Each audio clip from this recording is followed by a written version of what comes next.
Hello guys, good evening everybody. This is me Riya Srivastava from Pharma background. Welcome back to my channel. Here I came with the another important topic that is water purification technology. इस topic को मैंने दो parts में divide किया हुआ है ताकि आप बोर भी ना हो और आपको डिफ़िकल्ट भी ना लगे. तो without wasting our time let's get started with the video. देखो, वाटर प्योरिफिकेशन टेक्नोलॉजी में ऐसे तो बहुत सारी टेक्नोलॉजीज हैं जो नाउ डेज़ यूज़ हो रही हैं. ठीक है, इन्होंने मेन टेक्नोलॉजीज़ पे फोकस किया है जो फार्मास्यूटिकल इंडस्ट्री में यूज़ हो रही हैं. ठीक है, और वाटर की क्वालिटी जो है वो हर एक की अलग अलग होगी. ठीक है, और आज मैं आपको पहली 6 जो है वाटर प्यूरिफिकेशन टेक्नोलॉजी की इंट्रोडक्शन दूंगी. बाकी के जो है वो मैं अगले वीडियो में आपको बताऊंगी. ठीक है, तो सबसे पहले जो आता है वो है एलम ट्रीटमेंट. ठीक है, देखो, एलम ट्रीटमेंट से पहले मैं आपको पहले बताऊंगी कोगुलेशन और फ्लोक्यूलेशन प्रोसेस क्या होता है. ठीक है, दोनों में कोरिलेशन है. देखो, जो प्यूरिफाइड वाटर होता है वो हमें ऐसे ही तो नहीं मिलता, उसका कोई ओरिजिन तो होगा ही. तो ओरिजिन कहाँ कहाँ से होता है? वो है सी वाटर से, फ्रेश वाटर लेक से, या पॉन्ड वाटर, या ग्राउंड वाटर. ठीक है, ये सोर्स होते हैं प्यूरिफाइड वाटर बनाने के लिए. ठीक है, अब इन वाटर्स को प्यूरिफाई करने की क्या ज़रूरत पड़ी? ठीक है, वो इसलिए कि इसके अंदर ऑर्गेनिक मटेरियल जैसे clay, silt, mineral oxide, inorganic material में जैसे एल्गी, प्रोटोजोआ, बैक्टीरिया, ये सारे प्रेजेंट होते हैं. ठीक है, which makes the water turbid. It is cloudy in nature. ठीक है, because suspended particles are roaming around it. ठीक है, और अब क्या होगा? अब हम क्या करेंगे, इस कंटेनर के अंदर हम अपने वाटर को, इम्प्योर वाटर को जो है डालेंगे. ठीक है, पोर करेंगे हम इसमें इम्प्योर वाटर को. अब इसके अंदर हम कोगुलेंट डालेंगे. कोगुलेंट में एग्जांपल है एल्यूमिनियम सल्फेट और फेरिक क्लोराइड. ठीक है, इन दोनों के मिक्सचर को हम इसमें डाल देते हैं. ठीक है, अब इन दोनों का यानी सस्पेंडेड पार्टिकल्स और जो हमारे कोगुलेंट यूज्ड हो रहे हैं, दोनों के चार्जेस जो है वो अपोजिट है. ये कोगुलेंट के चार्जेस होंगे वो है पॉजिटिव, और सस्पेंडेड पार्टिकल का जो चार्ज होता है वो है नेगेटिव चार्ज.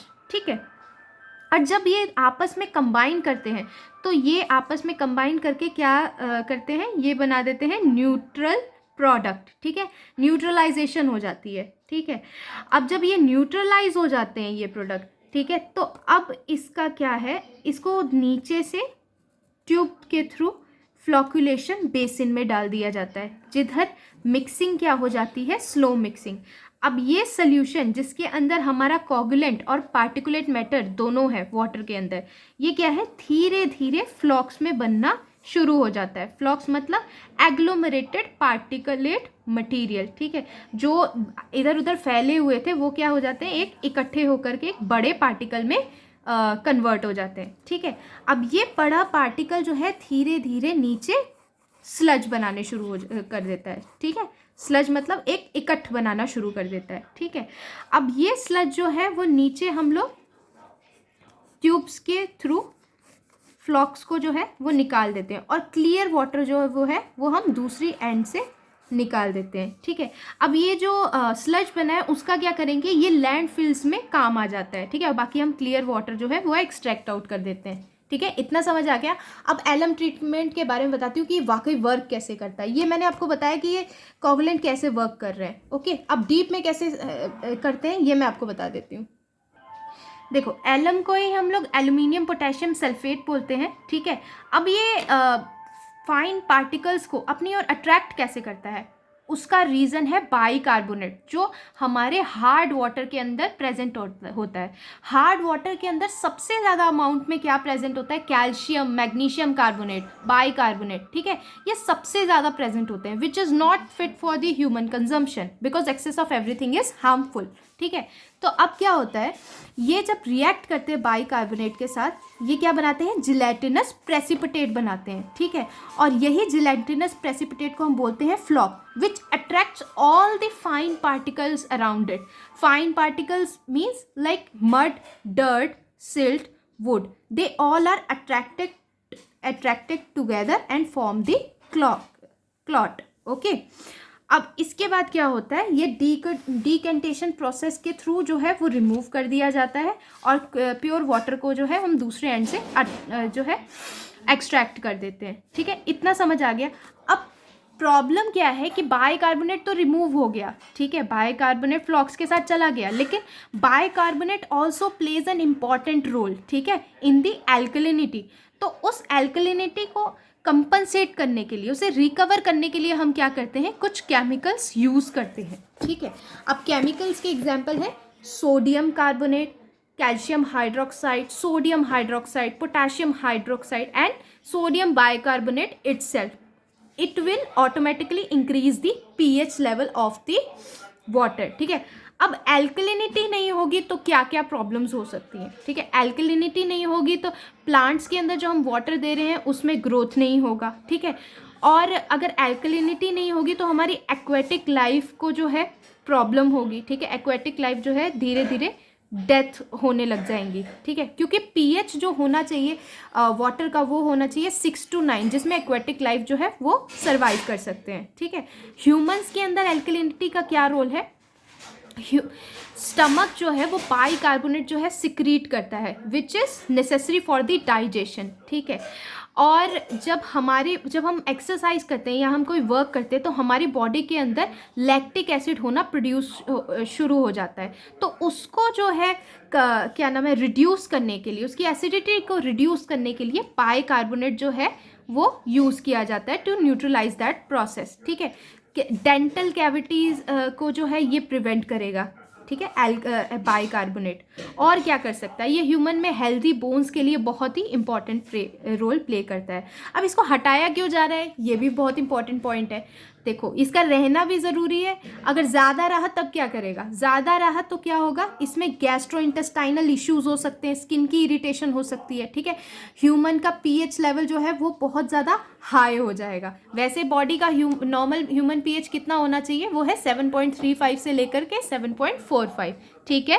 अब देखो यहाँ पे डायग्राम है, मैं आपको बता देती हूँ। देखो, इसमें एलम कोगुलेंट ऐड किया, ठीक है, ये इम्प्यूरिटीज़ है। अब इससे क्या है, coagulant forms the precipitate and it traps the impurities present around the water, okay. And then क्या होता है, ये स्लज बनना शुरू हो जाता है, ये सेटल डाउन हो गया और ये क्लियर वाटर को जो है हमने दूसरे एंड से एक्सट्रैक्ट कर दिया, और बाकी ये जो हमारे पास कोगुलेंट या फ्लॉक्स जो थे वो दूसरे एंड से हमने एक्सट्रैक्ट कर दिया, ठीक है। इतना समझ आ गया। नेक्स्ट देखो, अब एक्टिवेटेड कार्बन फिल्टर्स क्या होते हैं, ठीक है।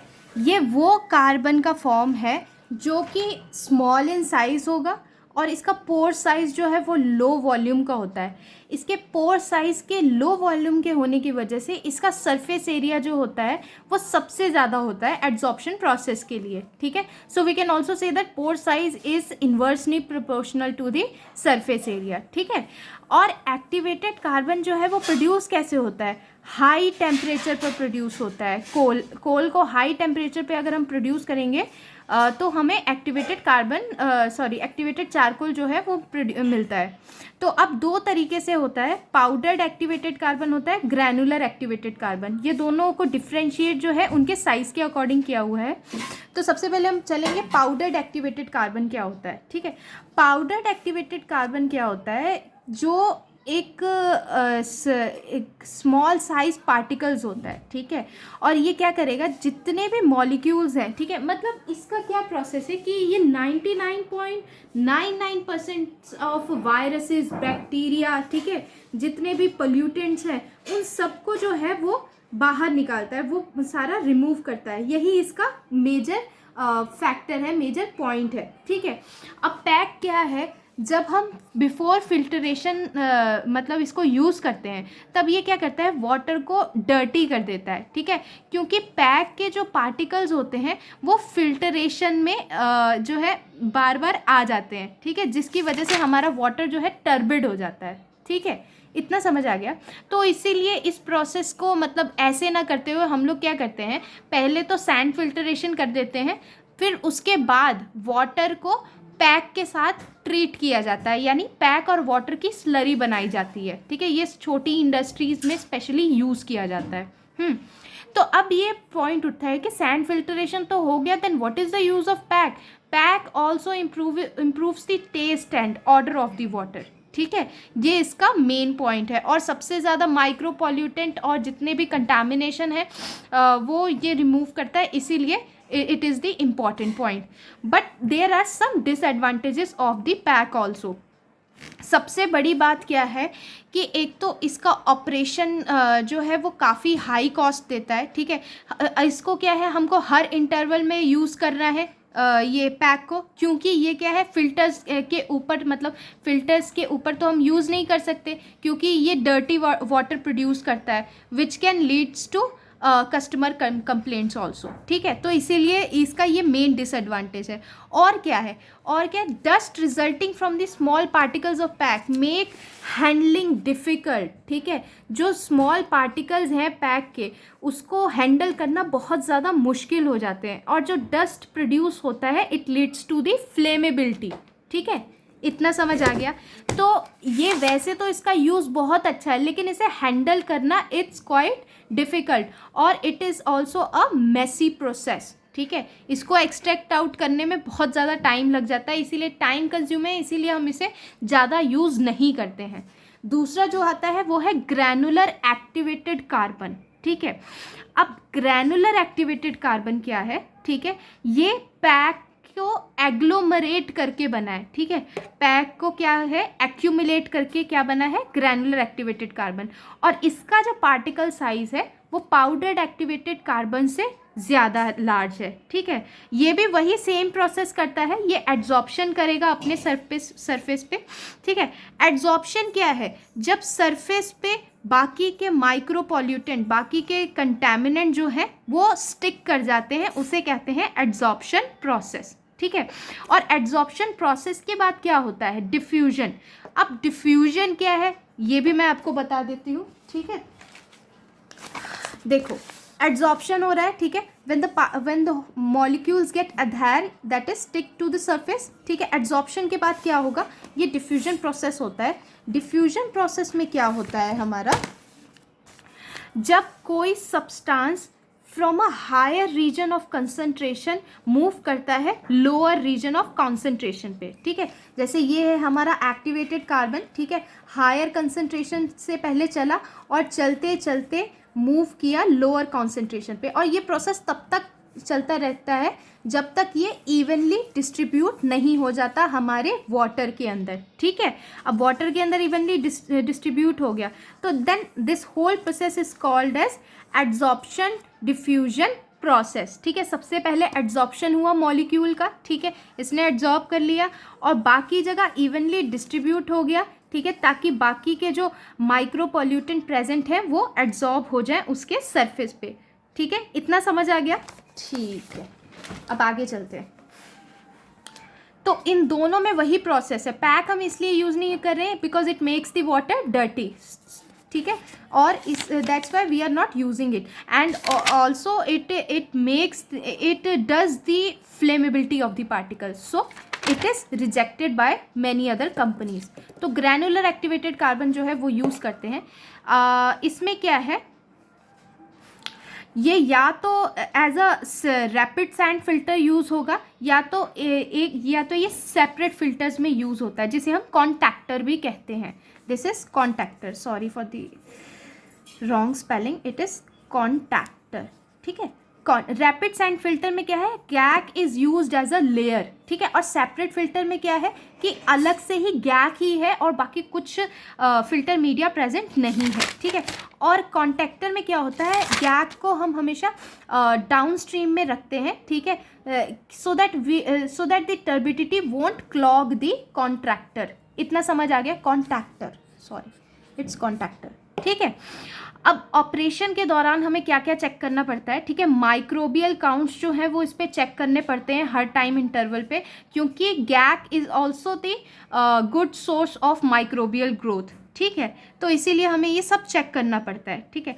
गैक जो है वो काफ़ी ज़्यादा कॉस्टली होता है, तो बड़ी कंपनियां इसे अफोर्ड कर सकती हैं, ठीक है। And also it improves the taste and odour of the water, ठीक है। वही सेम प्रोसेस है, बस ये पैक का जो प्रोसेस है वो काफ़ी ज़्यादा मेसी हो जाता है, इसीलिए स्मॉल इंडस्ट्रियल स्केल पे इसे यूज़ किया जाता है और गैक जो है वो बड़ी कंपनियां जो है इसे इस्तेमाल करती होती हैं, ठीक है। और इसके अंदर क्या है, अगर बैक्टीरियल चेक्स हम नहीं करेंगे, बैक्टीरियल काउंटिंग नहीं करेंगे, it leads to the clogging problem also, ठीक है। तो ये हमें टाइम टू टाइम जो है चेक करना पड़ेगा। And the initial cost of the GAC is also very high, ठीक है। इतना समझ आ गया। अब चलते हैं, नेक्स्ट आता है हमारा anthracite. Anthracite is the purest form of coal, ठीक है। इसके अंदर फिक्स्ड कार्बन 80 से 95% तक प्रेजेंट होता है और बहुत ही कम अमाउंट में सल्फर और नाइट्रोजन प्रेजेंट होता है, ठीक है। और ये सबसे ज़्यादा यूज़फुल है एड्जॉर्प्शन प्रोसेस में, ठीक है। इसके अंदर किसी भी तरह का डिफ्यूजन नहीं होगा, सिर्फ एड्जॉर्प्शन प्रोसेस है।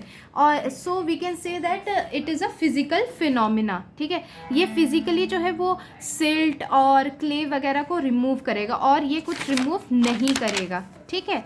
अब गैक और एंथ्रासाइट सैंड फिल्टर्स में क्या यूज़ करना चाहिए वो मैं आपको बता देती हूँ, ठीक है। ये पहले आप स्ट्रक्चर देख लो गैक की। जब गैक इंडिविजुअली यूज़ होता है तब कैसा दिखता है, ये देखो एक्टिवेटेड कार्बन लोड हुआ, यानी ग्रैनुलर एक्टिवेटेड फिल्टर। इसके अंदर से ये बैक वॉश का प्रोसेस बाद में बताऊँगी, ठीक है। ये एफ्लुएंट यानी हमारा वाटर है वो बाहर हुआ, ठीक है, क्लीन वाटर। ये सीवेज एफ्लुएंट हुआ जो वेस्ट वाटर है, cylindrical tank, and this is the GAC, granular activated carbon, ठीक है। तो ये गैक का स्ट्रक्चर है। अब दोनों में, अब ये तो हमें पैक हमारा डिस्क्रिमिनेट हो गया। अब हम लोग एलिमिनेट हो गया। तो गैक और एंथ्रासाइट में कौन यूज़ होगा वो मैं आपको बता देती हूँ, ठीक है। एक स्टडी की गई दोनों में, गैक सैंड बायोफिल्टर में, एंथ्रासाइट सैंड बायोफिल्टर में, दोनों में माइक्रो ऑर्गेनिज्म की ग्रोथ होती है, ठीक है। अब क्या है कि अब प्रॉब्लम आ रही थी बायोडिग्रेडेबल ऑर्गेनिक मैटर को कैसे हटाएं, ठीक है। ये नहीं हट रहा था, ठीक है। बायोडिग्रेडेबल ऑर्गेनिक मैटर क्या होता है? It is a carbon based compound, ठीक है, और जो कि प्लांट में या तो एनिमल के वेस्ट मटेरियल में होता है या उनकी डेड बॉडी में पाया जाता है, ठीक है। तो it is also not fit for the human consumption. अगर बॉम्ब रहेगा तो फिर ह्यूमन कैसे वाटर पिएगा, तो उसे हटाना भी ज़रूरी है, ठीक है। अच्छा, सबसे पहले प्रोसेस में क्या है, ओजोनाइजेशन पहले की जाती है वाटर की, ठीक है। ओजोनाइजेशन क्या करता है, कार्बन को तो हटा देता है, एक्स्ट्रा कार्बन को, लेकिन उसकी वजह से क्या होता है, बॉम्ब जो है वो हमारा इंक्रीज हो जाता है, ठीक है। और बॉम्ब बायोडिग्रेडेबल ऑर्गेनिक मैटर की वजह से क्या है, माइक्रोबायोलॉजिकल क्वालिटी जो होती है वाटर की वो ख़राब हो जाती है। पीछे हमने कॉलोनियल फॉर्मिंग यूनिट के बारे में पढ़ा था ना, बस वही है, ठीक है। तो अब इनमें से कौन सा माइक्रोबायोलॉजिकल क्वालिटी सुधार सकता है वाटर की, वो हमने देखना है। एक स्टडी की गई, ठीक है, दोनों के अंदर जो है बॉम्ब को एज अ सबस्ट्रेट यूज़ किया फॉर दी माइक्रोब्स, ठीक है। जब एटीपी काउंट किया गया और कंटैमिनेंट लेवल को चेक किया गया तो ये पाया गया एंथ्रासाइट के जो फ्लूएंट निकल रहा है उसकी माइक्रोबायोलॉजिकल क्वालिटी जो है वो काफ़ी ज़्यादा अच्छी है as compare to the granular activated carbon filter, ठीक है। और ये वो इसलिए क्योंकि गैक सैंड फिल्टर क्या था, इसके अंदर से जितने भी पैथोजेनिक ऑर्गेनिजम्स थे, बायोमास था, वो सब कुछ निकल जा रहा था, ठीक है, जो मतलब अगर bomb as a substrate use करे थे। जबकि एंथ्रासाइट में ऐसा नहीं था, इसके अंदर सिर्फ रेजिडुअल क्लोरीन और माइक्रो पॉल्यूटेंट निकल रहे थे। रेजिडुअल क्लोरीन को हम अल्ट्रा वायलेट रेस के थ्रू जो है वो डिस्ट्रॉय कर सकते हैं, लेकिन it is not possible to kill all the organisms, ठीक है। बायोमास भी है, पैथोजन भी, बैक्टीरिया, मतलब सभी कुछ निकाल दे रहा है यार। तो इसीलिए anthracite sand filter will be considered for the filtration. तो आज के डेट में सिर्फ एंथ्रासाइट जो है वो यूज हो रहा है as compare to this granular activated carbon and powdered activated carbon, ठीक है। देखो ये स्ट्रक्चर है, मल्टी लेयर फिल्टर्स जो हैं वो कैसे यूज़ होते हैं, ठीक है। इसमें हमने वाटर जो है वो पास करवाया और इसमें वाटर पास हुआ तो एंथ्रासाइट्स पे सबसे पहले वाटर जो है वो टकराता है, ठीक है। एंथ्रासाइट क्या करेगा, जितने भी कोर्स पार्टिकल है उनको रिमूव करेगा, इनसॉल्युबल सॉलिड्स को, जैसे सिल्ट वगैरह, कंकड़ पत्थर, ये सब रिमूव करेगा, ठीक है।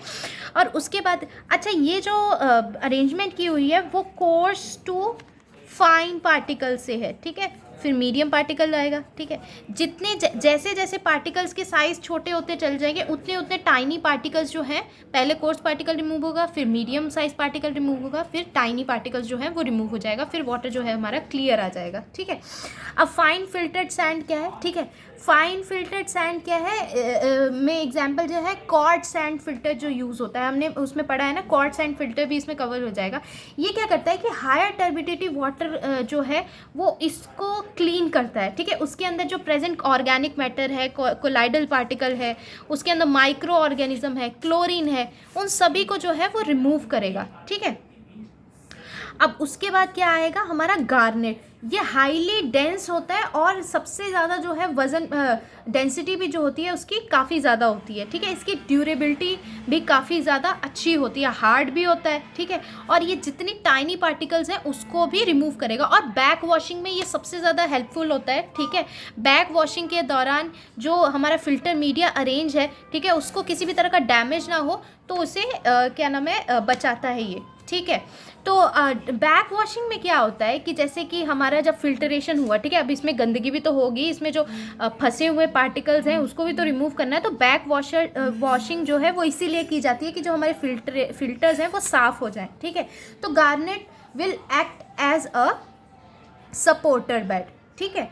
और उसी तरह से ग्रेवल है। ग्रेवल क्या करेगा, ये एफ्लुएंट को आउटलेट के थ्रू जो है वो बाहर निकाल देगा, और जितने भी कंटेमिनेंट्स अगर बचे कुचे होंगे तो उसको अपने पास जो है वो स्टिक कर लेगा, ठीक है। ये जितने भी डैब्रिज वगैरह है उन सबको रिमूव कर देता है, ठीक है, और बाकी अपने सरफेस पे स्टिक कर देता है। It will also act as a supporter to the garnet and other multi layer filters, okay. इतना समझ आ गया, ये प्रोसेस है मल्टी लेयर का। तो गाइज आज के लिए बस इतना ही, ठीक है। मैं आगे आपको बाकी के टॉपिक्स कवर करूँगी, अगर ज़्यादा पढ़ाऊँगी तो आप लोग कंफ्यूज हो जाएंगे, ठीक है। तो hit the bell icon and do like my channel, ठीक है। Bye bye, take care.